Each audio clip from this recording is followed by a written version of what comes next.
Pernahkah Anda membayangkan situasi ini?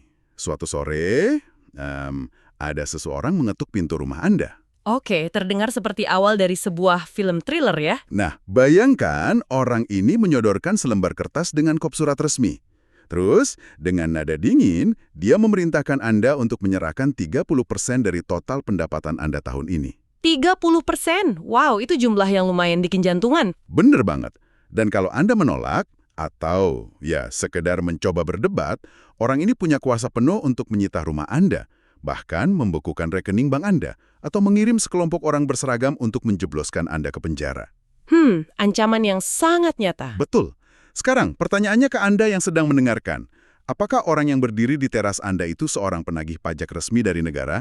Atau, nah ini dia, seorang bos mafia lokal yang sedang memalak uang keamanan bulanan? Kalau kita hanya melihat kejadian itu secara kasat mata ya, kedua situasi tersebut benar-benar identik loh. Identik bagaimana maksudnya? Ya, kita berhadapan dengan individu yang mengeluarkan perintah.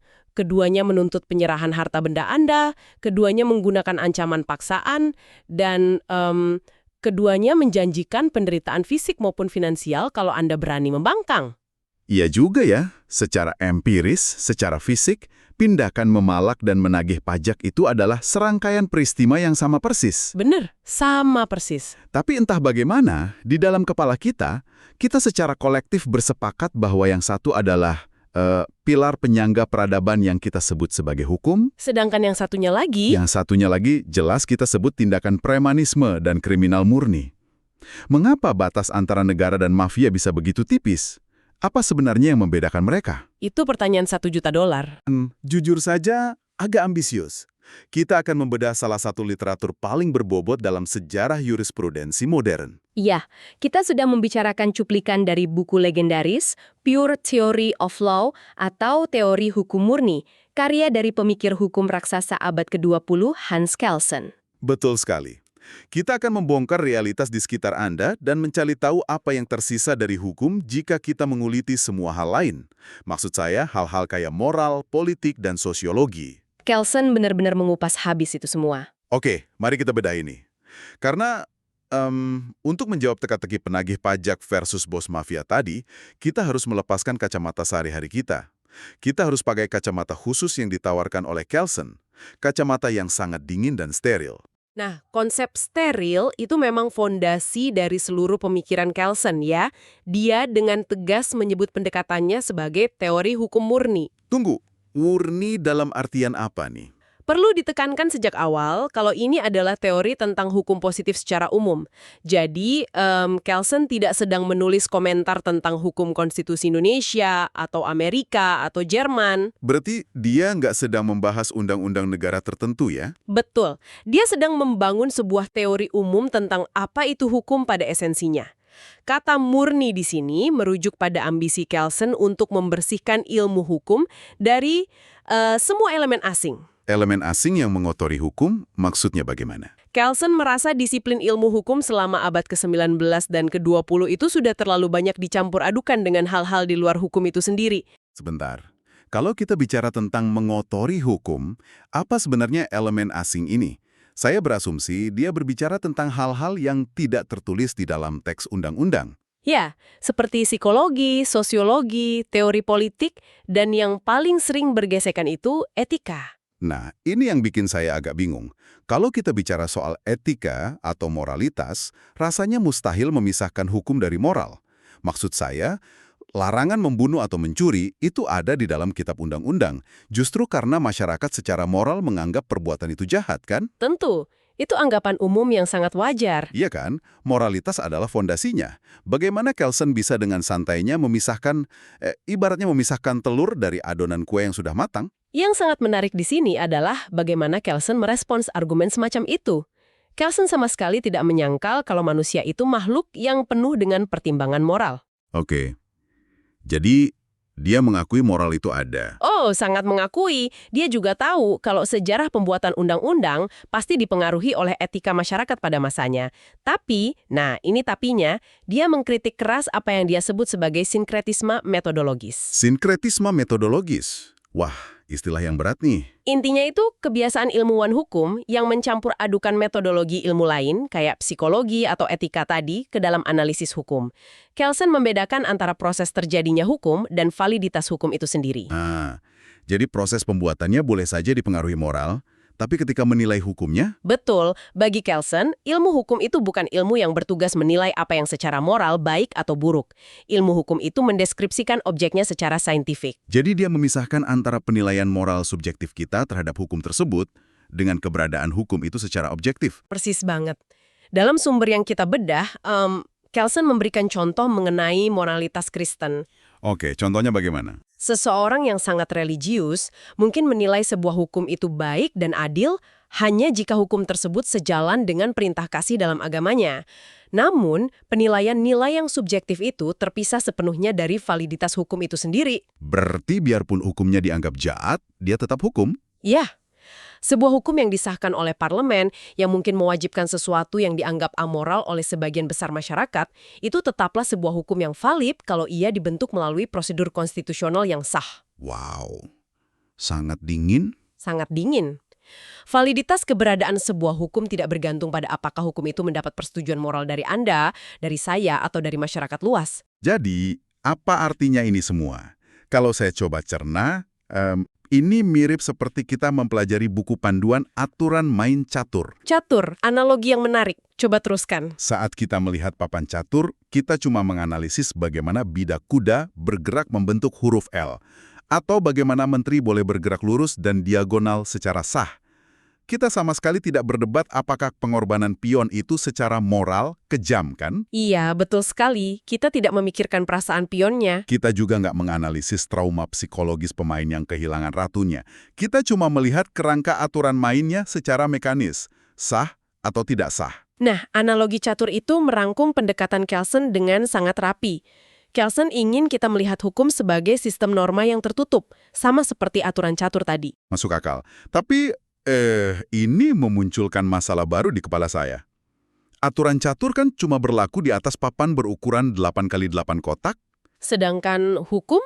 Hukum beroperasi di ruang yang jauh lebih luas. Realitas fisik manusia sehari-hari. Kalau hukum murni hanya soal kerangka aturan di atas kertas, saya kesulitan melihat mekanisme transisinya ke realitas fisik. Ini poin transisi yang sangat penting dalam teori Kelsen. Dia harus menjelaskan bagaimana kerangka aturan yang abstrak dan steril ini bisa menempel pada fisik kita. Bagaimana sebuah tindakan manusia yang biasa-biasa saja, tiba-tiba, boom, disuntik dengan makna hukum. Apakah ini kayak wasit yang meniup fluid di lapangan sepak bola? Coba jelaskan lebih detail soal wasit itu. Ya, secara fisik, kejadian empirisnya kan cuma ada seseorang meniupkan udara lewat celah logam, terus menghasilkan gelombang suara. Secara sains cuma itu yang terjadi.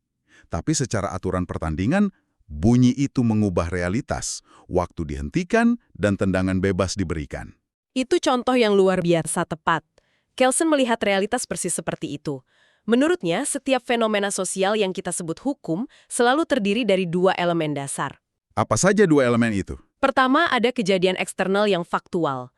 Kejadian ini terjadi dalam ruang dan waktu, murni bersifat fisik, bisa ditangkap indera. Ya kayak udara yang ditiupkan ke peluit tadi.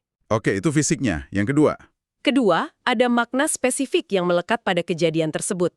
Oleh Kelsen, ini disebut sebagai makna hukum. Lalu beberapa orang mengangkat tangan ke udara. Secara biologis, apa yang terjadi? Secara biologis cuma pergerakan otot lengan, pelepasan energi, dan getaran pita suara. Nggak lebih dari itu. Iya, secara fisik murni memang begitu. Tapi makna hukum yang diberikan pada serangkaian pergerakan otot itu adalah sebuah undang-undang baru saja disahkan oleh Majelis Parlemen. Oh, wow. Maknanya jauh melampaui gerakan fisiknya. Betul.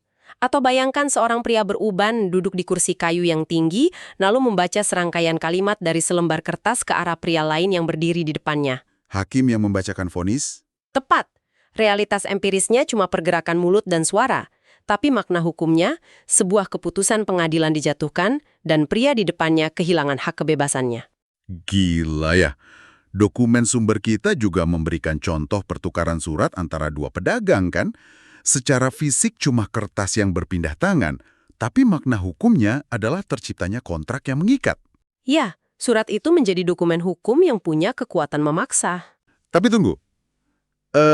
pertukaran surat atau mengangkat tangan itu kan sangat bergantung pada niat orangnya.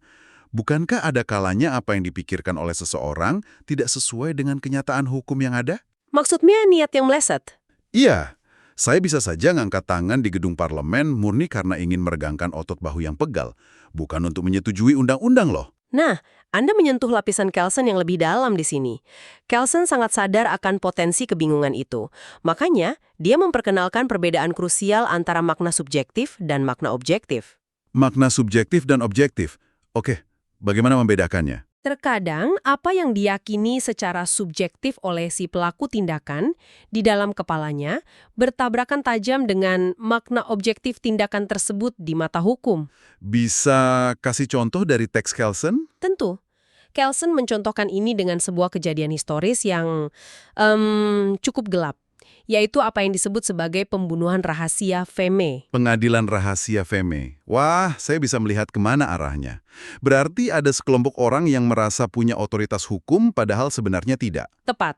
Bayangkan ada sebuah organisasi paramiliter rahasia yang menangkap salah satu anggota mereka sendiri karena dianggap pengkhianat. Oke. Organisasi ini menggelar sebuah sidang internal, menjatuhkan vonis, lalu membawa orang tersebut ke hutan dan mengeksekusinya. Ngeri juga. Iya, dan kalau kita bertanya kepada para eksekutor itu, secara subjektif di dalam pikiran mereka, tindakan itu bermakna sebagai hukuman mati. Mereka sungguh-sungguh yakin sedang menjalankan keadilan. Jadi mereka memberikan makna subjektif pada tindakan fisik itu sebagai sebuah eksekusi hukum. Benar. Namun, Kelsen berargumen, secara hukum objektif, tindakan tersebut sama sekali bukan hukuman mati. Karena mereka tidak punya stempel persetujuan dari sistem hukum di atas mereka. Betul sekali. Karena prosedur pengadilan rahasia itu tidak diotorisasi oleh sistem hukum negara yang sah, tindakan tersebut kehilangan makna objektifnya. Jadi statusnya berubah. Ya, tidak peduli seberapa kuat keyakinan subjektif para pelakunya, secara hukum positif, kejadian di hutan itu hanyalah sebuah tindak pidana pembunuhan berencana biasa. Disinilah semuanya menjadi sangat menarik. Analogi yang muncul di benak saya adalah, anak-anak yang sedang bermain kerajaan-kerajaan di halaman belakang. Wah, anak-anak main kerajaan. Coba jabarkan. Sang anak mungkin memakai mahkota kardus, memegang ranting sebagai tongkat, dan secara subjektif merasa sedang memberikan titah suci yang sah. Dia memerintahkan adiknya dikurung di gudang. Di dalam kepalanya, dia adalah seorang raja. Tapi secara objektif, Secara objektif, di dunia nyata, dia hanyalah seorang anak kecil yang sedang berteriak-teriak di halaman. analogi yang sangat pas. Kalau begitu, hukum itu sebenarnya bertindak sebagai semacam jubah tak kasat mata ya. Jubah ini yang membedakan pembunuhan dan hukuman mati, atau antara menculik dan memenjarakan. Betul, jubah tak kasat mata. Lalu siapa atau apa yang berhak memakaikan jubah makna objektif ini pada suatu peristiwa fisik? Jubah tak kasat mata itulah yang didefinisikan Kelsen dengan konsep yang dia sebut norma. Norma inilah yang berfungsi sebagai skema interpretasi. Ia adalah lensa yang menerjemahkan kejadian alamiah belaka menjadi sebuah fenomena hukum. Dan untuk memahami norma, kita harus memahami pembedaan absolut dari Kelsen. Pembedaan apa itu? Pembedaan antara dunia yang ada atau is dengan dunia yang seharusnya atau ought. Is dan ought, fakta versus keharusan. Jadi dunia nyata yang bisa kita sentuh ini adalah yang ada, yang is tadi. Dan norma hukum melayang di atasnya sebagai apa yang seharusnya. Kira-kira begitu visualisasinya. Pernyataan bahwa seseorang menutup pintu itu adalah pernyataan tentang fakta empiris, tentang apa yang ada di ruang dan waktu. Terus kalau norma, pernyataan pintu itu seharusnya ditutup. Nah, itu adalah sebuah norma. Norma menurut Kelsen adalah makna dari suatu tindakan kehendak yang menyatakan bahwa perilaku tertentu seharusnya terjadi. Makna seharusnya ini apakah cuma berupa perintah? Kayak wajib gitu. Oh tidak, makna seharusnya ini mencakup perintah yang mewajibkan, tapi juga mencakup izin atau pemberian otorisasi. Kalau norma adalah apa yang seharusnya terjadi, berarti dia sangat rentan dong. Katakanlah ada norma berbunyi, Anda tidak boleh merampok bank. Oke, contoh yang klasik. Lalu keesokan harinya, saya memakai topeng dan benar-benar merampok bank. Berarti Fakta fisik saya, realitas saya menentang apa yang seharusnya. Betul. Realitas Anda bertentangan dengan norma. Kalau realitasnya saya mencuri, apakah pelanggaran saya ini lantas menghancurkan norma tersebut? Maksud saya, kalau apa yang seharusnya terjadi ternyata tidak ditaati, untuk apa aturannya dianggap ada? Jika kita hubungkan ini dengan gambaran yang lebih besar dari teori Kelsen, justru disitulah kekuatan norma bekerja. Kelsen memisahkan secara tegas antara konsep validitas dan efektivitas. Validitas dan efektivitas, bedanya apa? Validitas itu bicara tentang apakah norma itu sah dan secara spesifik ada. Sedangkan efektivitas itu soal apakah orang-orang benar-benar mematuhinya di dunia nyata secara empiris. Jadi kalau ada yang melanggar. Fakta bahwa ada manusia yang merampok bank setiap hari sama sekali tidak membatalkan atau membunuh validitas norma, jangan merampok bank. Fakta bahwa orang melanggar hukum tidak membuat hukum itu lenyap. Jadi alam empiris tidak bisa membatalkan alam normatif ya? Fakta tidak membantah keharusan. Tepat. Namun, dan ini pengecualian penting dari Kelsen, meski validitas terpisah dari efektivitas, sebuah norma tetap membutuhkan apa yang ia sebut sebagai minimum efektivitas. Minimum efektivitas. Berarti norma tidak bisa sepenuhnya mengabaikan realitas dong. Betul, tidak bisa sepenuhnya terlepas. Kalau ada hukum warisan zaman kolonial Belanda tahun 1800-an yang melarang orang memarkir kereta kuda di depan balai kota. Dan saat ini tentu saja tidak ada yang peduli. Polisi juga nggak pernah menilang. Apakah aturan mati semacam itu otomatis kehilangan validitasnya karena efektivitasnya 0%? Iya, Kelsen mengakui prinsip desuetude, di mana norma kehilangan validitasnya semata-mata karena secara permanen kehilangan efektivitasnya di dunia nyata. Berarti harus ada irisan ya? Harus ada kesesuaian pada tingkat tertentu. Sebuah irisan minimal antara apa yang diwajibkan norma dan bagaimana manusia secara aktual berperilaku, dan menyadari betapa liarnya manusia. Manusia memang suka melanggar aturan kan? Iya, karena itu sistem hukum tidak bisa hanya berdiam diri di awang-awang dan berharap orang-orang akan dengan sukarela patuh.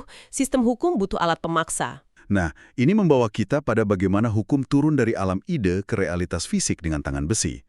Saya lihat di dokumen sumber kita, Kelsen membandingkan hukum dengan sistem norma lain, kayak moral agama. Dia menyinggung tentang khutbah di bukit dari Yesus kan? Iya, sebuah perbandingan yang sangat kontras. Di situ ada perintah, janganlah melawan orang yang berbuat jahat kepadamu.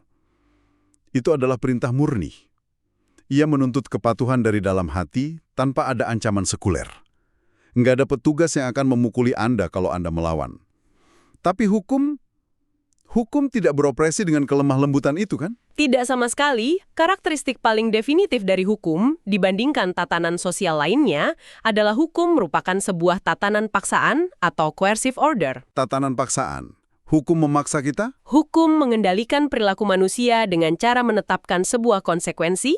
Jika Anda melakukan perilaku yang dianggap merugikan masyarakat, sebuah delik, maka sistem hukum akan merespons dengan melekatkan sebuah tindakan paksaan. Tindakan paksaan seperti apa? Tindakan paksaan ini sangat brutal. Ia adalah pencabutan secara paksa atas hal-hal yang paling berharga bagi manusia, nyawa Anda, kemerdekaan Anda, atau properti ekonomi Anda. Karena bisa mencabut nyawa saya. Berarti hukum merespons kekerasan dengan kekerasan pula. Bukankah itu paradoks? Ini adalah paradoks sentral yang dijabarkan Kelsen dengan sangat cemerlang. Hukum modern pada dasarnya melarang penggunaan kekerasan fisik antar manusia secara bebas. Jadi kita nggak boleh main hakim sendiri. Betul. Di masyarakat primitif, kalau ada yang dibunuh, keluarga korban punya hak untuk angkat senjata dan balas dendam berdarah. Kekerasan tersebar di tangan individu. Apa yang dilakukan hukum adalah mengambil hak kekerasan itu dari tangan Anda dan memonopolinya. Disentralisasi oleh negara. Ya, kekerasan fisik disita oleh negara dan hanya diizinkan sebagai bentuk sanksi yang diterapkan oleh organ yang diotorisasi. Berarti hukum itu ibarat bouncer atau penjaga keamanan berbadan besar di klub malam. Di klub itu, aturan utamanya adalah tamu tidak boleh saling memukul. Oke, terus perannya bouncer? Kalau ada dua tamu bertengkar, mereka nggak boleh saling melempar botol. Tapi uniknya, sang bouncer punya hak eksklusif untuk menggunakan kekerasan. Dia bisa mencekik kerah baju pembuat onar dan melemparnya ke jalanan dengan kasar. Demi menjaga klub tetap aman. Betul. Dia menggunakan kekerasan justru demi memastikan ratusan orang lain di dalam klub malam tetap bisa berdansa, minum-minum dengan damai. Hukum secara sengaja menyimpan ancaman kekerasan absolut untuk mencegah kekerasan liar. Analogi bouncer menggambarkan apa yang Kelsen sebut sebagai keamanan kolektif. Perdamaian dalam hukum bukanlah kondisi tanpa kekerasan sama sekali. Perdamaian adalah ketidakadaan kekerasan fisik yang tidak diotorisasi. Kekerasan yang terkelola dengan ketat. Tepat. Saya harus menambahkan, Kelsen mengakui bahwa instrumen paksaan ini bisa meluas dalam rezim totaliter menjadi hal yang mengerikan, seperti kamp konsentrasi. Meski secara moral kita mengutuk rezim itu, secara teoritis esensinya tetap sama. Itu adalah tatanan sosial yang menetapkan paksaan. Analisis yang sangat dingin. Nah, rasanya kita sudah memiliki seluruh kepingan teka-teki Kelsen. Ada norma, makna objektif, dan tatanan paksaan yang memonopoli kekerasan. Ini saat yang tepat untuk kembali ke pertanyaan di awal obrolan kita. Soal penagih pajak dan bos mafia. Betul. Si penagih pajak resmi melawan preman bos mafia. Kalau kita telanjangi situasi ini pakai pisau analisis Kelsen, apa kesimpulan utamanya? Jika kita menganalisisnya hanya dari makna subjektif atau sisi psikologis, sungguh tidak ada bedanya. Keduanya adalah perintah yang memberikan ancaman. Serahkan uangmu atau kamu menderita. Sama-sama bikin kita takut. Ya, paksaan psikis murni. Perbedaannya hanya muncul ketika kita membedah makna objektifnya. Jadi perbedaannya semata-mata karena jubah tak kasat mata tadi. Ancaman si penagih pajak punya makna objektif sebagai norma yang valid karena tindakannya diotorisasi. Benar. Petugas pajak punya otorisasi dari sebuah undang-undang perpajakan. Dan mengapa undang-undang itu valid? Karena dibentuk mengikuti aturan main dari konstitusi negara. Tunggu sebentar. Kalau begitu, konstitusi itu sah karena apa? Konstitusi sebelumnya yang lebih tua, kalau kita terus melacak rantai ini ke atas. Terus mundur ke belakang? Iya, penagih diotorisasi UU diotorisasi konstitusi, konstitusi diotorisasi konstitusi lama. Kalau terus mundur, mentoknya di mana dong? Disinilah Kelsen menancapkan tonggak filosofisnya yang paling terkenal. Jika kita terus bertanya mengapa tatanan ini valid, kita akan sampai pada titik awal pembentukan konstitusi pertama. Di ujung itu, kita harus mengasumsikan adanya presuposisi dasar. Presuposisi dasar, asumsi. Kelsen menamakannya norma dasar atau Grundnorm. Ini asumsi tak tertulis yang diterima begitu saja dalam pikiran kolektif masyarakat. Bunyinya kira-kira orang harus berperilaku sesuai dengan konstitusi historis pertama. Tanpa ini seluruh hukum runtuh. Wow, berarti seluruh arsitektur peradaban kita, semua gedung pengadilan, penjara, kontrak, dan pajak, ujung-ujungnya bertumpu pada satu fiksi kolektif.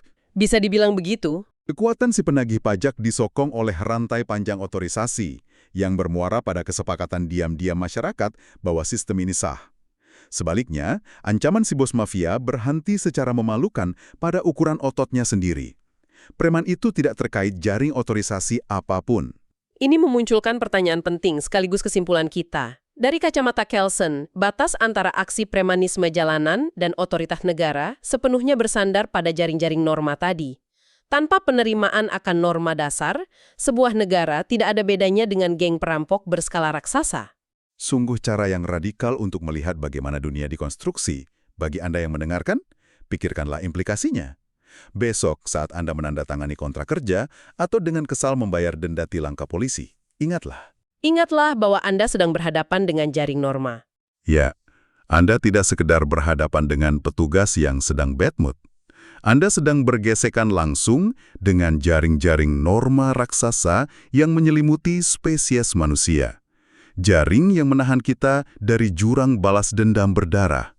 Namun, ada satu pemikiran terakhir dari Kelsen yang perlu kita tinggalkan untuk direnungkan oleh pendengar kita. Silakan. Pemikiran apa itu? Mari kita kembali pada fakta bahwa hukum butuh minimum efektivitas agar tetap valid. Coba Anda bayangkan sebuah skenario ekstrim, sebuah revolusi berdarah. Pemerintahan digulingkan secara paksa. Tepat, konstitusi lama hancur dan secara permanen tidak bisa ditegakkan. Konstitusi lama kehilangan efektivitas absolutnya. Lalu, kelompok pemberontak ini menduduki ibu kota dan menulis konstitusi baru. Di momen itu, terjadi sebuah loncatan konseptual yang memakau. Sebentar, saya bisa melihat kengerian logikanya. Para pemberontak militer ini, yang tadinya di mata hukum lama adalah pengkhianat dan sekedar gerombolan mafia bersenjata, Tiba-tiba mereka berhasil mengendalikan negara secara efektif. dan berdasarkan teori murni, dari efektivitas absolut senjata mereka itulah, lahir validitas hukum yang baru. Norma dasar masyarakat bergeser. Para pemberontak ini berevolusi dari perampok jalanan menjadi pemungut pajak yang sah dan diakui hukum. Sangat tepat. Teori ini memaksa kita menyadari bahwa batas antara revolusi kriminal dan pembentukan negara hukum yang sah kadang-kadang hanyalah soal siapa yang akhirnya berhasil mengatur kekerasan secara paling efektif. Sebuah realitas yang sangat menggugah pikiran. Pikirkanlah batas tipis itu saat lain kali Anda melihat berita soal kudeta di belahan dunia lain. Terima kasih telah menemani kami menyelami kerumitan ini dalam obrolan mendalam kali ini. Kami harap diskusi ini memberi Anda kacamata baru untuk melihat hukum di sekitar Anda, bukan sekedar teks mati, tapi mesin makna peradaban. Teruslah kritis, dan sampai jumpa di eksplorasi kita berikutnya.